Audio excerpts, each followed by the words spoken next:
Hey guys, today I'm gonna show you how to make a vision board on Pinterest. First of all, head over to your pinterest.com website or open the Pinterest app on your phone. Click on your profile on the top right corner, as you can see. Once you're in the profile, you can see this plus button on the right side. I will click on it.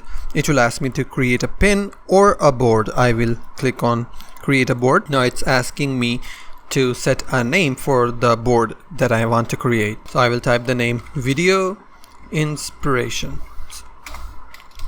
and if I keep this board secret, then nobody will able to see what's in the board, what's inside the board. Only I can see this. Or if I uncheck this mark, then everyone will see it. Basically it will become public. So I will click on create. I can click the save button here.